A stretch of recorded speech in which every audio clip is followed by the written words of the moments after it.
세상에 떠도는 기묘한 괴담들. 첫 번째 이야기, 충남 논산의 취암동에서 실제로 겪었던 실화괴담. 저는 충남 논산에 살고 있습니다. 논산은 시이지만 아직 논과 산이 많은 곳입니다. 그 당시 저는 취암동이라는 곳에 살고 있었고 그곳에는 모자 할아버지라는 분이 계셨습니다. 이 할아버지는 모자를 쓰는 것을 너무 좋아하셔서 사람들이 그렇게 부르셨습니다. 모자 할아버지는 한 마리의 개를 기르셨습니다. 블랙탄색의 진돗개로 5살 정도였고 매우 크고 잘생겼습니다. 할아버지는 20평 정도 되는 집에서 이 개와 함께 살았습니다. 개 덕분에 혼자 사셔도 도둑의 방문 없이 외롭지 않게 지내셨죠. 이 개는 특이하게도 낯선 사람이 집에 들어와도 짖지 않았습니다.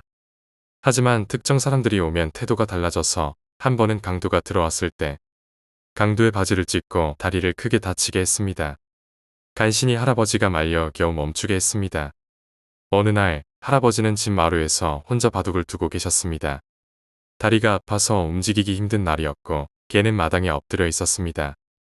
점심이 지나자 밥 생각이 나셔서 동네 백반집에서 국밥을 주문하셨습니다. 배달이 오자마자 개가 으르렁대며 짖기 시작했는데 그 배달원은 평소에도 자주 오던 분이었습니다. 그런데 이번에는 개가 그 배달원을 보고 갑자기 낯설게 반응했습니다. 할아버지는 상황을 이해하지 못하고 계셨지만 그 순간 배달된 쟁반에 시커먼 흙발을 늘어뜨린 무언가가 보였다고 합니다. 개가 그것을 향해 돌진하자 그 무언가는 대문을 통해 도망쳤습니다. 그 후 할아버지는 한동안 배달 음식을 주문하지 않으셨다고 합니다. 또 다른 일로는 할아버지가 대퇴부 낭종 때문에 수술을 받으셨고 회복 중에 이상한 꿈을 꾸셨습니다.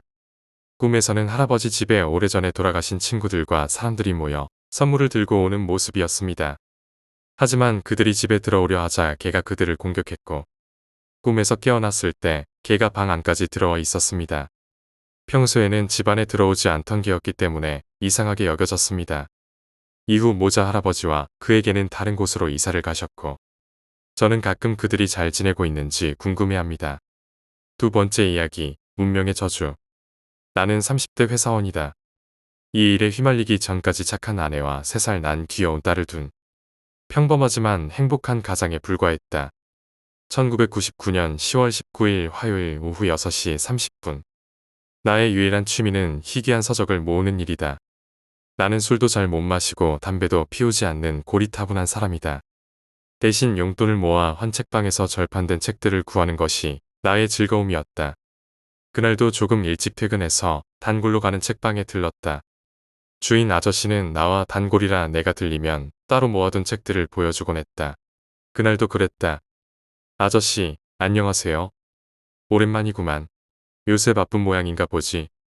밥 먹고 사는 일이 그렇지요. 근데 뭐 좋은 것 좀 들어왔어요. 거기 그쪽을 뒤져보게나. 몇 권 새로 들여놓은 것이 있을 테니. 나는 아저씨가 가리킨 곳으로 갔다. 책들을 뒤적거리던 중 발등에 책 하나가 떨어졌다. 나는 발을 움켜잡으며 그 책을 주웠다. 새 책 같았는데 내용은 오래된 듯 싶었다. 책 주인이 잘 보관했나 보지. 거의 새 책 같은데 30년도 넘은 책이잖아. 나는 그 책을 집었다. 아저씨, 이거는 뭐예요? 어디 보자. 글쎄, 무더기로 가져온 것 중 하나라. 왜 맘에 드나? 네, 그럼 싸게 해줌세. 나는 그 책에 끌렸다. 그것이 가장 정확한 표현이리라. 기묘한 제목에 대한 호기심이랄까. 아저씨가 책을 싸주는 동안 나는 멍하니 그것을 바라보다가 아저씨가 건넬 때야 정신을 차렸다. 1999년 10월 19일 화요일 오후 7시 10분. 나는 얼른 책을 읽고 싶다는 생각이 들었다. 그래서 집으로 가는 발걸음을 재촉했다. 집에 가면 또 딸아이가 달라붙어 책 보기가 어렵겠지. 게다가 오늘은 대청소를 한다고 했으니 거들라 할지도 모르고. 나는 생각 끝에 집 근처의 찻집으로 들어갔다. 어두침침한 구석으로 자리를 잡은 나는 커피를 한 잔 시키고 아내에게 전화를 걸었다. 나 좀 늦을 것 같아. 갑자기 일이 생겨서 말이야. 나는 커피를 한 모금 마시고 여유 있게 책을 폈다. 별다른 내용은 아니었다. 무속신앙에 대한 책인데 무당들이 점을 보는 법이나 굿. 그리고 점괘가 어떻게 맞아떨어졌는지에 대한 예를 열거한 책이었다. 대충 훑어보던 중 거의 마지막 페이지에 다다랐다. 거기에는 이렇게 쓰여 있었다. 이제 나의 이야기는 끝이 났습니다. 마지막으로 이 책을 본 당신의 미래를 보여드리겠습니다. 이곳에 당신의 사주, 그러니까 생년, 월, 일, 시를 적어 주십시오. 저의 점은 단 한 번도 틀린 적이 없습니다. 그것이 좋은 것이든 나쁜 것이든 단 정확히 쓰셔야 합니다. 이제 다음에 밀봉된 페이지를 뜯어보십시오.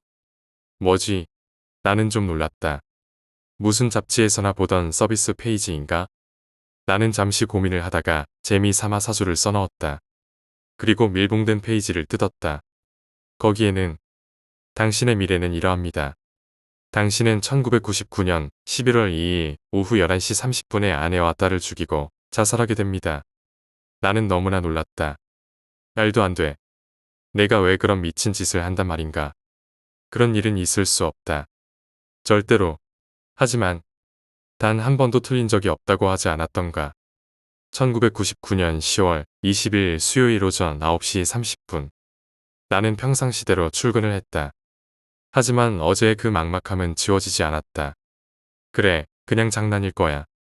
이런 생각도 들고 그래도 만에 하나 그것이 정말이라면 어쩌나 하는 생각이 들었다. 내 옆에서 잠들어 있던 아내와 아이를 보니 더욱 심란해졌다. 회사에서도 일이 손에 잡히지 않았다. 나는 다시 그 책을 살펴보았다. 신기하게도 마지막 페이지는 다시 밀봉되어 있고 사주를 적어 넣은 곳도 비어 있었다. 나는 좋게 생각하기로 했다.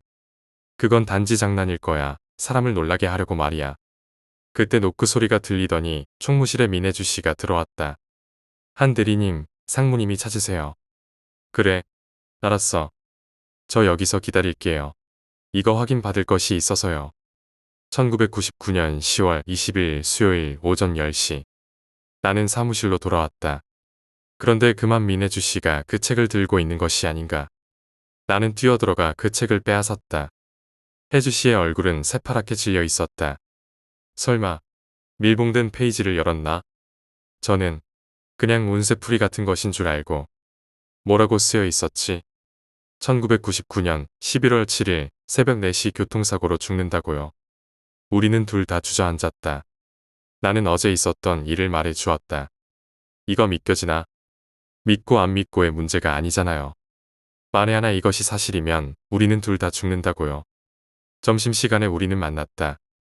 그러나 둘 다 식욕이 없었기에 가까운 커피숍으로 들어갔다. 어떻게 하면 좋을까? 저도 곰곰이 생각해 보았는데요. 우선 이 책의 출처에 대해 알아보는 것이 어때요? 그렇게 추적해보면 이 책을 쓴 사람도 알 수 있게 될 거고, 이것이 만약 진실이라 해도 그 사람은 해결책을 알고 있을지도 모르잖아요. 1999년 10월 20일 수요일 오후 7시 5분. 나는 지금까지 일어난 이야기를 말했다. 아저씨는 이맛살을 찌푸리고 듣고 있었다. 믿기지 않네. 만약 그게 사실이라면 끔찍한 일이군. 어떻게든 막아야 해요. 안 되면 전 그 전날 자살하겠습니다. 아내와 제 딸을 어떻게 제 손으로 죽인단 말입니까? 나는 울음을 터뜨렸다. 아저씨는 나를 달랬다. 미안하네. 내가 제대로 된 것만 팔았어도. 하지만 그 책을 가져온 사람은 뜨내기야. 한 번씩 불쑥 나타나서 책을 팔고 가기 때문에 나도 아는 것이 없네만. 더 이상 알아낼 것은 없었다. 나는 눈물을 닦고 일어났다. 아저씨는 나를 배웅했다. 질 나쁜 장난일 수도 있다네. 나도 백방으로 알아볼 테니 연락처나 두고 가게나. 아저씨에게 명함을 내민 뒤 밖으로 나왔다. 그리고 혜주 씨에게 연락을 했다. 1999년 10월 23일 토요일 오후 6시 55분. 3일 동안 알아볼 만큼 알아보았어요. 이번 것도 실패라면 우리는 별별 방법을 동원해서 책의 근원을 알아보려 애를 썼지만 허사였다. 나는 생각 끝에 대학대의 은사님께 조언을 구하기로 했다. 나는 국문학과 출신으로 내가 고서를 모으게 된 것도 그 교수님의 영향이었다. 유지범 교수님 안녕하셨어요. 기다리고 있었네. 늦게까지 연구실에서 우리를 기다리고 계시던 교수님은 여전히 정정하셨다. 내가 학교 다닐 때보다는 많이 늙으셨지만 그때 나는 어지간히 교수님의 속을 썩혀드리곤 했지만 늘 나를 감싸주시던 분이었다. 나는 교수님께 지금까지의 사정 이야기를 다 말씀드렸다. 그게 사실이라면 내 생각인데 그 책 어떤 주술서 같은 것인가? 교수님은 그 책을 면밀히 살펴보셨다. 어디 보자. 사주를 적어 넣으라고. 나도 한번 써넣어 볼까? 교수님은 책상 위에 펜을 집으셨다. 안 돼요. 저희는 그것 때문에 젊은 사람들이 겁이 많구만. 이건 단지 주술의 한 형식일 뿐이라네. 자, 보게나. 교수님은 빈칸에 교수님의 사주를 써넣으시더니 밀봉된 페이지를 열었습니다. 어디 나의 미래도 한번 볼까? 당신은 1999년 10월 23일 오후 7시 30분에 심장마비로 죽게 됩니다. 맙소사, 시계 바늘이 그 시간 7시 30분을 가리키고 있었다. 순간 교수님은 가슴을 움켜쥐고 바닥에 쓰러지셨습니다. 교수님, 정신 차리세요. 제발. 1999년 10월 23일 토요일 오후 11시 40분. 혜주 씨와 나는 시체 영안소를 나왔습니다. 경찰에게 신문을 받은 우리는 녹초가 되어 있었습니다. 사인은 심장마비. 우리는 그 책의 영향력에 할 말을 잃었습니다. 이제 어쩌면 좋지요. 글쎄, 교수님 말씀에 의하면 귀신을 가두는 책이라니. 무속 신앙 쪽을 뒤져보면 뭔가 나오지 않을까? 그 점괘는 사실이었어요. 한치의 오차도 없는. 갑자기 혜주 씨가 울기 시작했습니다. 나도 울음이 터져 나올 것 같았지만 꾹 참고 혜주 씨를 달랬습니다. 울지 마. 다 잘 될 거야. 울지 말라고요. 이게 다 누구 탓인데요? 대리님이 그 책을 사지만 않았어도, 아니 회사에 들고 오지만 않았어도, 그게 왜 내 탓인가? 그게 혜주 씨의 운명이라잖아. 나도 이젠 모르겠어. 나는 화를 내고 돌아섰습니다. 그리고 집으로 가기 위해 택시를 잡으려 했습니다. 대리님, 죄송해요. 저도 모르게 그만 화를 내서. 혜주 씨가 나를 잡았습니다. 아니야. 혜주 씨 말이 오라 내가 괜히 이상한 책을 구하는 바람에. 아니에요. 대리님 말대로 그런 운명이었다면 어떻게 손도 못 써보고 죽을 뻔했잖아요. 아까는 겁이 나서 그만 화를 냈지만. 혜주 씨 말이 옳습니다. 우리는 그 사실을 알지 못했다면 손 한 번 쓰지 못하고 앉아서 죽었을 것입니다. 그 말은 나에게 큰 위로가 되었습니다. 1999년 10월 25일 월요일 오후 8시. 교수님의 영안소에 와 있었습니다. 죽을 날이 얼마 남지 않아 정신이 없었지만 그래도 나 때문에 가신 듯한 교수님을 모른 척할 수 없었기 때문입니다. 술을 좀 마시고 친구들과 고스톱을 좀 치고 있을 때였습니다. 얼마간의 돈을 잃은 나는 담배를 물고 나왔습니다. 그때 핸드폰이 울렸습니다. 날세, 책방 영감일세. 하여튼 빨리 우리 가게로 와 보게나. 그 책을 판 사람을 잡아놨다네. 얼른 오게. 그리고 전화가 끊겼습니다. 나는 혜주 씨에게 연락을 한 뒤 서점으로 달려갔습니다. 1999년 10월 25일 월요일 오후 8시 50분. 나는 미친 듯이 뛰어 서점에 도착했습니다. 이 앞까지는 택시를 타고 왔는데 차가 밀리자 뛰는 것이 낫다고 생각했기 때문입니다. 아저씨가 어떤 남자를 거의 껴안다시피 하고 있었습니다. 그 사람은 40살가량의 체구가 작은 남자로 눈초리가 야비하고 무섭게 생긴 사람이었습니다. 아저씨가 거의 2배쯤 되는 덩치였지만 심하게 저항을 하고 있었습니다. 이것 봐요. 당신이 여기에 판 채 어디서 난 거예요? 그때 혜주 씨도 도착했습니다. 대충 상황 판단을 했는지 문을 잠갔습니다. 그 책 말이에요. 왜들 이러는 거야? 생사람을 잡고 말이야. 자꾸 이러면 당신들 다 고소할 거야. 갑자기 혜주 씨가 그 남자의 뺨을 때렸습니다. 지금 나는 차에 박혀 죽고 이 사람은 지 식구들 다 죽이고 지도 죽는다는데 고소 따위 무서워할 것 같아? 나 이제 죽는 거 안 무서워. 어차피 죽을 거 너 같은 자식 하나 못 없을 것 같아? 그 말을 들은 남자는 조용해졌습니다. 우리는 그 사람을 달래기도 하고 화를 내기도 하면서 그 사람을 설득했습니다. 그 사람은 정말 어렵게 입을 열었습니다. 대충 이런 얘기였는데 가족들이 산골이나 외딴 시골을 돌면서 갑으로 내려오거나 하는 값진 고소들을 훔쳐내 판다는 것이었습니다. 그러니까 지금까지 작물을 판 것을 알려져 처벌을 받을까봐 그렇게 겁을 낸 것이었습니다. 우리는 그 책의 출처만 알면 모든 것을 눈감아주고 살해도 하겠다고 했습니다. 나와 혜주 씨는 지갑을 털어 가지고 있던 돈 23만 원을 꺼내 건넸습니다. 그는 한참 망설이더니 그 책을 훔쳐온 곳을 말했습니다. 1999년 10월 26일 화요일 오전 10시 45분. 우리는 어제 그가 말해준 곳으로 향하는 고속버스 안에 있었습니다. 둘 다 휴가를 내고 말이었습니다. 그 사람이 말해준 곳이 아니면 어쩌죠? 아니, 내 생각에는 제대로 가르쳐준 것 같아. 그 책에 보면 이 지방 사투리가 간간히 나오더라고. 그가 가르쳐준 마을은 너무 멀었습니다. 우리는 5시간도 넘게 고속버스를 타고 그 마을로 가는 버스를 타려고 기다렸습니다. 하지만 그곳은 하루에 버스가 2번 가는 외진 곳이었습니다. 두 번째 버스는 오후 7시 차였습니다. 우리는 대충 요기를 하고 차에 올랐습니다. 차는 비포장길을 굽이굽이 1시간도 넘게 달렸습니다. 1999년 10월 26일 화요일 오후 8시 30분. 도착하고 나니 이미 날은 저물어 있었습니다. 작은 동네로 집들이 17채 정도밖에 없어 보였습니다. 우리는 그중 가장 가까운 집으로 갔습니다. 이 동네에 볼 일이 있어 서울에서 내려왔거든요. 날이 저물어서 그런데 하룻밤 재워주시겠어요? 민박비는 드리겠습니다. 혜주 씨가 조리 있게 또박또박 말했습니다. 그러자 늑수그레한 아주머니가 말했습니다. 하룻밤 재워주는 걸로 무신돈을 받고 그런다요. 야박스럽게. 자, 들어오슈. 그래, 저녁밥은 먹었고. 좋은 분 같았습니다. 나는 이 아주머니에게 이 책 이야기를 물어보기로 했습니다. 저 아주머니, 이 책 어느 데 것인지 아시겠어요? 그 아주머니는 너무 놀라 뒤로 주저앉았습니다. 시상에 그 무서운 것을 다시 가지고 오다니. 아주머니는 주저앉아 벌벌 떨더니 모라모라 중얼거렸습니다.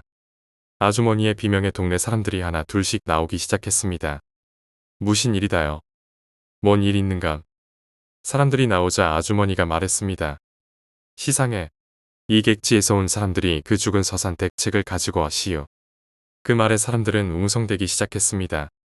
나는 그 책을 내밀며 물었습니다. 아저씨, 아세요? 아시면 저희 좀 도와주세요. 난 아무것도 몰라. 모여들었던 사람들은 다들 자기네 집으로 돌아가 대문을 쾅 닫아 버렸습니다. 처음에 그 아주머니까지도. 우리는 그 마을 한 복판에서 어찌할 바를 모르고 마냥 서 있었습니다. 1999년 10월 26일 화요일 오후 9시 45분. 바람도 차고 배도 고파왔습니다. 우리는 이 집 저 집 문을 두드리고 다녔지만 아무도 내다보지 않았습니다. 혜주 씨는 막막한지 어느 집 처마 밑에 앉았습니다. 나는 담배를 하나 꺼내 입에 물었습니다. 그리고 불을 켜는 순간 우리 옆에 누군가 와 있다는 것을 알았습니다. 누구세요? 나는 이 동네 사람일세. 오늘 하루는 우리 집에서 자게나. 자세히 보니 허리가 굽은 할머니였습니다. 우리는 고개를 숙여 감사하고는 할머니를 따라갔습니다.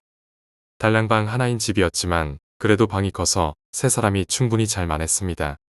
우리는 할머니가 차려준 된장찌개 하나에 김치가 닿았지만 늦은 저녁 밥상을 정말 맛있게 비웠습니다. 잘 먹었습니다. 젊은 사람들이 어쩌다가 그 책을 구하게 되었나? 우리가 묻지도 않았는데 할머니가 먼저 책 이야기를 꺼내셨습니다. 우리는 지푸라기라도 잡는 심정으로 지금까지의 이야기를 말씀드렸습니다. 어떻게 방법이 없겠습니까? 그리고 서산댁 책이라는 건 무슨 소리입니까? 이제 나는 늙었으니 뭐가 무섭겠나. 난 자손도 없으니 상관할 게 없지. 나도 그 점괘를 어떻게 풀어야 하는지는 모르지만 그 책이 만들어지게 된 거는 안다네. 할머니는 한숨을 쉬셨습니다. 우리는 할머니의 눈치만을 보고 있었습니다. 나는 아이를 못 낳는다네. 그래서 소박을 맞았지. 혼자서 고향집에 돌아와 살게 되었는데 옆집에 12살 먹은 기집애가 있었지. 귀엽고 이쁜 기집애로 엄마가 일찍 죽어서 병든 아버지랑 둘이 살았다네. 그래서 그런지 나를 잘 따랐지. 나도 아이가 없으니 그 애를 예뻐했고. 그런데 어느 날 그 아버지가 재혼을 했다네. 그게 비극이지. 혜주 씨와 나는 할머니의 이야기를 열심히 듣고 있었습니다. 옛날 얘기에 나오는 계모들처럼 그 기집애의 새 엄마란 사람도 모진 사람이었지. 그 애를 몹시도 구박했다네.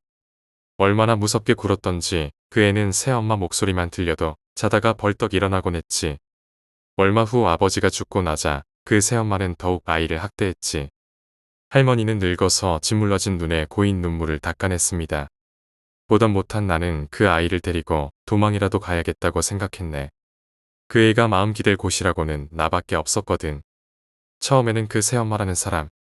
그 여자가 바로 서산댁일세. 그 애를 달라고 해봤지만 돈이라도 두둑이 주기 전에는 어림도 없는 얘기였네. 게다가 그 서산댁은 아이를 부려먹는 것만으로는 돈이 별로 되지 못했는지 새로운 방법을 생각해냈지. 그게 뭔데요, 할머니? 궁금한 듯 혜주 씨가 물었습니다. 그건 그 꼬마를 무당으로 만들 생각을 한 거지. 애기 무당이라면 복채도 많이 받는다고 들었던 모양이야. 어릴수록 말이지. 그래서 억지로 그 애한테 내림굿을 받게 하려 했지. 나는 그 얘기를 듣고 아이를 데리고 도망가는 것을 행동으로 옮기기로 했네. 하지만 그 전날 그 새엄마는 아이를 가두어 놓아 성공할 수 없었지. 그래서 나는 굿을 받고 나면 감시가 소홀해질 거라 생각했기에 아이에게도 그렇게 말을 해놓았네. 그런데 일은 그 내림굿 때 터진 거야. 큰 무당이 와서 작두로 계단을 만들어 놓고 굿을 했지. 그 애는 겨우겨우 작두 꼭대기까지 올라갔지만 그만 너무나 큰 신이라 그 꼬마가 감당할 수 없었지. 그 애는 순간 신을 놓쳤는데 그때 작두에서 굴러 떨어졌다네. 얼마나 나를 잘 세워놓았는지. 그 애는 목, 손발, 배, 어디 한 군데 성한 데 없이 다 베어져 죽었던 게지. 얼마나 끔찍했던지. 나는 숨을 삼켰습니다. 혜주 씨는 그 장면을 상상했는지 얼굴빛이 창백해졌습니다. 그 애는 그렇게 죽었다네. 하지만 그의 몸에 들어간 신은 아이를 놓아주지 않았지. 그래서 아이의 혼은 세상을 떠돌게 된 거야. 특히 그 새엄마에게 많이 나타났지. 죽을 때 모습 그대로의 흰 옷을 입고 손에는 방울과 부채를 든 채 피를 흘리며 말일세. 공포에 떨던 새엄마는 그 큰 무당과 상의해서 그 애를 그 책 안에 가두었다네. 그 애는 그 안에서 아직도 외로이 점을 치고 있는 거지. 근데 왜 점괘가 그렇게 나쁘지요? 세 사람이 이 시기에 다 죽게 되어 있다는 게 이상하지 않아요? 젊은 아가씨는 무당에 대해 너무 모르는구먼. 무당의 본업은 굿일세. 그러니 점괘가 나빠야 사람들이 굿을 할 것이 아닌가. 그 애는 빈틈없는 무당이 된 거지. 하지만 그 어린 것이 그 안에서 이승을 뜨지도 못하고 갇혀서 사람들이 써주는 사주로 점을 치고 있다고 생각하니 다 내 탓이구먼. 1999년 10월 27일 수요일 새벽 1시. 이제 어쩌면 좋지요. 혜주 씨와 나는 할머니가 잠든 틈을 타 밖으로 나왔습니다. 그렇다고 그 꼬마에게 굿을 받을 수도 없잖아요. 그 책에는 굿하는 페이지는 없는데 그 애를 가둔 것이 내가 아니라 우리 어머니였어. 네, 아저씨의 어머니. 우리는 혼란에 빠졌습니다. 셋 다 침묵에 젖어 있는데 갑자기 혜주 씨가 입을 열었습니다. 아저씨는 불러낼 수 있어요? 없어요. 불러낼 수는 있지만 불러만 내달라니까요. 그 다음은 우리가 알아서 한다는데 왜 망설이세요? 혹시 그 아이를 불러내서는 안 될 이유라도 있나 보죠? 아니야. 그런 것은 없어. 갑자기 사내가 마구 소리를 질렀습니다. 우리는 그가 그 아이와 무언가 연관이 있다는 것을 눈치챘습니다. 그것을 놓치지 않고 혜주 씨가 말했습니다. 말씀해보세요. 돈도 드리고 불러만 주시면 아저씨가 하자는 대로 할 테니. 계속해서 이야기를 이어서 정리해드리겠습니다. 고함을 지르던 사내가 좀 잠잠해졌습니다. 그리고 또 한없이 곤방대를 물고 있더니 어렵게 말을 꺼냈습니다. 이 일은 그 계모와 우리 어머니가 한 것이지 나는 시키는 대로만 했을 뿐이요. 예, 그럼요. 아저씨가 좋은 분이라는 것 처음부터 알고 있었어요. 혜주 씨는 남자의 비위를 맞추느라 정신이 없었습니다. 그때 나는 20대 초반이었어. 굿을 하다가 사고가 난 것은 할매한테 들어서 안다고 했지. 하지만 마을 사람들이 모르는 것이 하나 있어. 그 아이는 그때 죽지 않았다고. 작두에 온몸이 베어 죽었다고 들었습니다만. 아니, 죽지 않았어. 살아있었지만 그 계모는 치료비가 아깝고 살린다 해도 신을 제대로 받지 못해 무당 노릇을 못할 것 같자 나에게 돈을 주면서 산속에 버리라고 했어. 나는 돈에 눈이 어두워 그 아이를 버리고 왔지만 그 애는 집으로 내려오곤 했던 거요.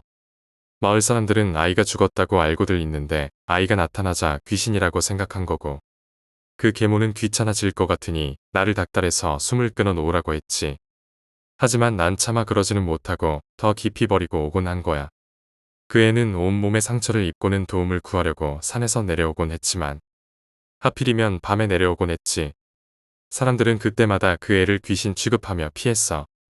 그래서 그 아이는 죽으면서도 사람들에 대한 원한을 품고 죽은 거야. 그리고는 정말 귀신이 되어 나타났지만 우리 어머니가 책 안에 가두어 버리셨지. 자기가 비참하게 죽어서인지 그 아이는 책을 통해 점을 보는 사람마다 끔찍한 죽음을 점쳐 주곤 했어. 세상에, 너무들 하셨군요. 또 다시 우리들은 말이 없었습니다. 뭐라 말을 해야 하나 고민하던 나는 말했습니다. 그 아이를 그 책에서 풀어주어야지요. 그렇게 죽은 것도 분할 텐데 책에 갇혀 좋은 곳으로 가지 못한다면 그 아이는 1999년 10월 28일 오전 12시 우리는 할머니의 도움을 받아 공들여 상을 준비했습니다. 그 사내는 불러내는 법은 알려주었지만 자신은 지은 죄 탓인지 못하겠다고 해서 우리가 스스로 하기로 한 것입니다. 할머니는 방에 계시기로 했습니다. 연로하셔서 귀신을 보는 충격을 받으면 위험할까봐 설득을 했습니다. 정갈한 물을 한 사발 떠놓고 우리는 닭의 목을 베었습니다. 닭의 목에서 붉은 선혈이 땅을 적셨습니다. 우리는 사내가 가르쳐준 주문 비슷한 것을 열심히 외웠습니다. 그리고 입에 쌀을 가득 물었습니다. 귀신과 직접 이야기를 하면 끌려간다기에 갑자기 찬바람이 쌩 불었습니다. 우리는 찬기에 몸을 떨고 있는데 희뿌연 연기와 함께 흰 물체가 어른어른 나타났습니다. 나를 부른 사람들인가요? 그 아이였습니다. 내림구 때 입었다던 흰 치마 저고리를 입고 한 손에는 방울, 다른 손에는 부채를 쥐고 있었습니다. 가까이 다가온 그 애를 보고 나와 해주시는 비명이 터져 나오는 것을 간신히 참았습니다. 정말 피투성이었던 것입니다. 얼굴만 해도 여기저기 베어서 특히 이마는 뼈가 허옇게 보일 정도였으니 얼마나 참혹했던지. 왜 나를 부르셨나요? 해주시는 책을 내밀었습니다. 그리고 그 점괘가 적힌 곳을 펼쳤습니다. 점괘가 마음에 안 차시는군요. 우리는 고개를 끄덕였습니다. 하지만 어쩌나 이미 정해진 운명인 것을요. 나는 그 애 앞에서 열심히 빌었습니다. 생각 끝에 지갑을 꺼내 아내와 아이의 사진을 보여주었습니다. 아이는 사진을 물끄러미 바라보고 있었습니다. 이 그림 안에 아이가 아저씨의 딸인가요? 나는 고개를 끄덕였습니다. 해주씨는 옆에서 정말 열심히 고개를 조아리며 빌고 있었습니다. 살려달라고요? 우리는 둘이 고개를 끄덕였습니다. 그리고 준비해둔 떡과 쌀, 고기 등을 꺼냈습니다. 구슬해달라는 건가요? 우리는 또 고개를 끄덕였습니다. 하지만 난 사람들이 싫어요. 좋은 사람이 한 명도 없잖아요. 당신들도 필시 그런 사람일 텐데 내가 왜 당신들을 살려야 해요? 그 애는 울먹이기 시작했습니다. 어린 나이에 겪은 너무나 큰 고통이 이 아이의 마음을 난도질한 것입니다. 나는 아이가 딱한 생각이 들어 책을 집었습니다. 그리고 그 아이라고 생각하고 책을 다독거렸습니다. 그러자 그 아이는 눈물을 훔치며 나를 바라보았습니다. 옆에서 같이 훌쩍이던 해주씨는 무슨 생각이 들었는지 핸드백을 열었습니다. 그리고 일회용 반창고랑 연고 등을 꺼내기 시작했습니다. 언니, 그게 뭐예요? 해주씨는 반창고를 뜯고 연고를 짜가며 손짓 발짓으로 아이에게 상처를 치료하는 것이라는 것을 설명하기 시작했습니다. 그 아이는 그 광경이 재미있었던지 깨르륵 웃음을 터뜨렸습니다. 이걸 상처에 바르라고요? 이거 약이군요. 해주씨는 고개를 끄덕였습니다. 하지만 웃음도 잠시, 아이의 얼굴은 다시 시무룩해지더니 이내 심술궂은 표정이 되어 있었습니다. 싫어요. 당신들을 살려주지 않을래요. 좋은 사람들이라는 것은 알지만 우리는 난감했습니다. 어떻게든 아이의 마음을 바꿔 보려고 애를 썼습니다. 하지만 그럴수록 아이의 얼굴은 더욱 고집스럽게 변해갔습니다. 싫다니까요. 좋은 사람들이니 데려갈래요. 나는 몹시 외로워요. 갑자기 방문이 활짝 열리더니 할머니가 뛰쳐나오셨습니다. 윤수가 나 알아보겠어? 나 옆집 수원댁이요. 아이는 천천히 몸을 돌려 할머니를 바라보았습니다. 근데 왜 이렇게 늙었어? 네 그렇게 가고 내 무슨 낙으로 살았겠냐. 이거다 얼마나 원통했으면 죽어서도 쉬지도 못하고. 새엄마는? 그 나쁜 년은 여기 없어. 아마 어디 가서 뒤졌을 게야. 그러니까 이젠 점 같은 거 안 봐도 돼요. 이거다 괜히 성한 사람들 잡지 말고 나랑 가자. 내 그때 널 데리고 도망만 갔더라도 네 이 꼴 안 되고. 좋은데 시집가서 얼라들 많이 낳으며 잘 살 수도 있었는디. 할머니는 연신 눈물을 훔쳐냈습니다. 아이는 그럼 할머니를 물끄러미 바라보고 있었습니다. 아줌마, 진짜 나랑 갈 거야. 그려 한평생 살면서 없던 이쁜 딸내미 죽어서야 갖게 되는 구먼. 아이는 한참을 망설이는 것 같더니 이내 얼굴이 밝아졌습니다. 그럼 아줌마가 내 엄마가 되는 거지. 그려 한평생 살면서 없던 이쁜 딸내미 죽어서야 갖게 되는 구먼. 1999년 10월 28일 오전 6시 25분. 정신을 차리고 보니 우리는 마당에 널브러져 있었습니다. 그리고 할머니는 대청마루에 누운 채로 숨이 끊어져 계셨는데 참으로 보기 좋은 웃음을 지으신 채 가셨습니다. 우리는 마을 사람들을 불러다가 할머니의 염 준비를 했는데 혜주씨가 몸수하겠다고 나섰습니다. 우리는 가지고 온 돈을 모두 털어 잘 보내드리려고 애를 썼습니다. 신기한 것은 일어나 보니 그 책이 사라지고 없었습니다. 이제 우리는 그 점괘에서 벗어난 것입니다. 하지만 그들은 예정된 시간에 죽었습니다.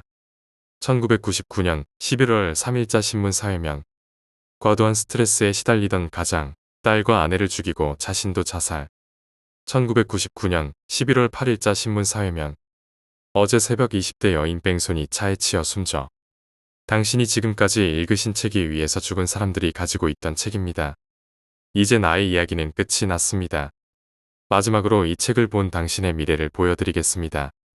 이곳에 당신의 사주, 그러니까 생년, 월, 일, 시를 적어주십시오. 저의 점은 단 한 번도 틀린 적이 없습니다. 그것이 좋은 것이든 나쁜 것이든. 이제 다음에 밀봉된 페이지를 뜯어보십시오. 세 번째 이야기, 비싼 수풀이 우거진 무당집에서 실제로 겪었던 실화괴담. 귀신하면 사람들이 보통 여자 귀신을 많이 떠올리지만 남자 귀신도 있습니다.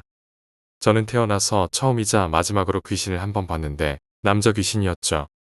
예전에 제가 살던 동네가 재개발되기 전에는 뒷산에 수풀도 우거지고 구석진 곳에 무당집도 하나 있었습니다. 그 근처의 시골에서 이사온 친척 누나가 살고 있어서 자주 놀러 갔는데 놀다가 저녁 때 집에 돌아가려고 내리막길을 땅만 보면서 내려가다가 뭔가 느낌이 이상해서 앞을 쳐다봤더니 웬 남자가 보라색 양복을 입고 무당집을 쳐다보고 있다가 제 쪽으로 고개를 돌렸죠. 그리고는 저를 향해서 시익하고 미소를 날리는데 단박에 귀신인 걸 알았습니다. 왜냐고요? 다리가 없었거든요. 다리 부분이 보라색 양복에 자연스럽게 그라데이션 되면서 없었습니다. 표현이 이상한데 이해되시나요? 저는 그 미소를 잊을 수가 없습니다. 그리고 그 남자 귀신의 반경 2m 내외로는 마치 슬로우 비디오처럼 시간이 느리게 가더군요. 바람이 불고 신문지가 날리고 했었는데 그 귀신의 2m 반경 안으로는 신문지도 바람도 느리게 날아가는 느낌이었죠. 보통 영화에서는 귀신을 보면 비명도 지르고 하던데 그거 다 거짓말입니다. 목에서 소리가 안 나고 숨쉬기가 어려워서 그냥 컥컥거리게 되죠. 어찌어찌 뒤돌아서 다시 누나네 집으로 도망쳐 들어가긴 했는데 어떻게 도망쳐서 돌아가게 되었는지는 기억이 잘 안 납니다. 다음 날 아침에 나와 보니 무당집을 지나가기가 상당히 꺼려지더라고요. 네 번째 이야기, 귀신 보는 하얀 강아지. 저희 외할머니께서 무속인이어서 그런지 저와 제 딸, 그리고 아들도 귀신을 잘 봅니다. 그래서 경험담이 많아요. 이번엔 집기 이야기입니다. 1년 후에 소방도로가 나면 보상금을 받게 된다는 말에 원래 살던 집을 처분하고 새로운 집으로 이사를 하게 되었어요. 그런데 집이 너무 허름하고 낡고 움지이며 나쁜 조건은 다 갖추고 있었어요. 1년만 살면 되는데 싶어서 이사를 했는데 얼마 안 가 집 전체에 곰팡이가 생기고 특히 안방 모서리에 섬찟할 정도로 곰팡이가 심하게 생겼어요. 전 그곳에 뭔가 있을 거라는 집념을 떨칠 수가 없었죠. 그 집에 이사 간 후로 사업도 잘 안 되었고 잦은 부부싸움까지 했어요. 애들도 매일 밤마다 가위에 눌리며 잠을 편히 잔 적이 없다고 하더군요. 얼마 후 남편이 까만 강아지를 얻어왔어요. 그런데 그 강아지가 안방을 못 들어오는 거예요. 강제로 안고 왔는데 제가 그 집념을 떨칠 수 없는 그곳을 보면서 오줌을 질질 싸면서 덜덜 떠는 거예요. 뭔가 있다는 느낌을 받았죠. 얼마 후 강아지를 보내고 또 딸애가 길을 잃은 하얀 강아지를 들고 왔어요. 그 강아지 역시 처음엔 안방에 안 들어오려고 하더군요. 하지만 그 강아지는 사람에게 잘 앵기고 애교를 잘 떨었죠. 그래서인지 머뭇거리다가 안방에 폴짝 들어와서 집념을 떨칠 수 없는 그곳을 응시하면서 고개를 바짝 들고 꼬리를 살랑살랑 흔들었죠. 그리고 뭔가 움직이는지 강아지도 쫄랑쫄랑 따라서 움직이면서 두 발로 옆 벽을 딱 짚고 고개를 쳐들고 꼬리를 살랑살랑 흔들었어요. 사람 무릎에 강아지가 두 발로 짚고 서듯이 말이죠. 그 뒤론 안방을 쳐다보기만 할 뿐 들어오지는 않더군요. 애들이 강아지를 데리고 자는데 저녁 12시만 넘으면 같이 침대에서 자고 있던 강아지가 으르렁대며 짖었어요. 그 강아지가 있을 동안은 애들이 그리 편하게 잘 수 있었다고 하네요. 집이 뜯기고 이사를 나온 후에야 알게 되었는데 그 집에서 연탄가스로 어떤 아가씨가 죽었다고 하더군요. 그 영혼 때문이었는지 남편은 폭주를 하고 혼자서 누구와 대화하는 것처럼 중얼중얼대고 얼마나 싸웠는지 몰라요. 그 이후로 안 좋은 일이 있으려면 가끔 영혼이 보이기 시작했죠. 그리고 하얀 강아지가 수호 역할을 한다네요. 그래서인지 우리 애들을 지켜주었나 봅니다. 5번째 이야기, 기묘한 여인숙. 군인 신분일 때 어쩌다 보니 한적한 시골 여인숙에서 하루를 묵은 무서운 기억입니다. 혼자서 잘 걸어서 그런지 모텔은 비싸고 제일 싼 곳을 찾다 보니 어둑어둑한 폐가처럼 보이는 여인숙에서 하루 자게 되었습니다. 카운터를 보는 아주머니는 머리가 산발이고 뭔가 아파 보이는 30대 후반 정도 되어 보이는 썩 느낌이 좋지 않은 사람이었습니다. 눅눅한 침대에서 제대로 나오지 않는 15인치 TV밖에 없는 방에서 맥주와 과자를 먹으며 지지직 거리는 TV를 보며 쉬고 있었습니다. 그런데 갑자기 무언가 흐느끼는 소리의 순간 뭐지? 라는 생각이 들었지만 신경 안 쓰고 맥주를 3캔이나 마셨습니다. 맥주를 다 마시고 누워서 TV를 보는데 갑자기 옆방에서 쿵 하는 소리가 들리는 겁니다. 갑자기 쿵 소리에 놀라서 침대에서 일어나 TV 소리를 줄였습니다. 소리를 줄였는데 아무런 소리가 안 들려서 다시 누워서 쉬는데 희미하게 쿵쿵 소리가 들리더군요. 뭔가 기분도 찝찝하고 소름이 돋는 게 짜증이 나서 맥주나 더 사러 나갈 때였습니다. 무심코 창문을 봤는데 누군가 밖에서 저를 쳐다보고 있는 겁니다. 저는 그대로 침대 뒤로 넘어지며 기겁을 했습니다. 시선을 느꼈는지 창문 밖에 얼굴은 사라지더군요. 놀라서 멍 때리고 있는데 제 방으로 갑자기 문을 벌컥 열리며 카운터에 아주머니가 들어오더군요. 미안해. 놀랬어? 뒤뜰에 뭐 좀 가지러 가다가 우연히 본 것 같아서 놀란 것 같아 미안해. 아줌마는 그렇게 자기 혼자 말하고는 문을 닫고 횡하니 가버리더군요. 저는 그나마 사람이었다는 것을 안심하며 놀란 심장을 진정시키고 다시 밖으로 나갔습니다. 워낙 구석이라 골목길을 나와 꽤 먼 거리에 편의점을 찾아 간신히 맥주를 샀습니다. 그리고 다시 돌아가서 들어가려는데 그런 거 있지 않습니까? 을신한 느낌에 소름이 돋고 왠지 저기서 자면 안 될 것 같은 기분이 솟아오르더군요. 어차피 짐도 없고 달랑 지갑만 갖고 나온 터라 저는 그냥 택시를 타고 시내에 있는 찜질방에 가서 잠을 잤습니다. 그런데 찜질방에서 곰곰이 생각해보니 제가 있는 방으로 지나가다가 우연히 마주친 느낌이 아닌 창문에서 미동도 하지 않고 저를 지켜보고 있었다는 생각이 들면서 오싹한 느낌을 지울 수 없는 밤이었습니다. 6번째 이야기, 고기팩 속의 결혼반지. 슈퍼에서 일하던 T씨는 매일 늦게까지 남아 잔업을 하곤 했다. 딱히 돈이 모자라서 그런 것은 아니었다. 그것보다 더욱 중요한 이유가 있었던 것이다. T씨는 5시부터 같이 아르바이트를 하는 Y씨를 좋아했다. 그녀는 어째서 이런 싼 시급의 아르바이트를 하고 있는지 의아할 정도의 미인이었다. 딱 보았을 때 아름답다고 느낄 정도는 아니었지만 무척이나 귀여운 얼굴이었다. 거기다가 한 번 결혼을 했다 이혼한 돌아온 싱글이었다. T씨는 매일 아르바이트가 끝나면 잔뜩 쇼핑을 했다. 그리고 Y씨가 있는 계산대에 서서 이런저런 이야기를 나누었다. 그러다 보니 어느새 두 사람의 사이는 꽤 좋아져 있었다. 그러던 어느 날 Y씨는 누군가와 결혼을 해서 일을 그만두어 버렸다. T씨는 대단히 우울한 모습이었다. 더 이상 늦게까지 일을 할 이유가 없어져서 의욕도 없었다. 그리고 T씨가 일을 그만둘 마음을 먹은 바로 그날 Y씨가 언제나 서 있던 계산대에는 웬 남자 점원이 있었다. 눈에 어렴풋이 핏발이 서고 광대뼈가 툭 튀어나온 사람이었다. 보통 계산 직원의 얼굴 따위는 잘 보지 않지만 그 기분 나쁜 얼굴에 압도당해 T씨는 무심코 눈을 돌렸다. T씨가 산 다진 고기팩을 보면서 그 남자는 누렇게 색이 변한 이를 내밀고 웃었다. 당신이 Y씨를 좋아했던 걸 알고 있습니다. 이게 답례가 될 것 같네요. 다진 고기팩 속에는 작은 반지가 빛나고 있었다.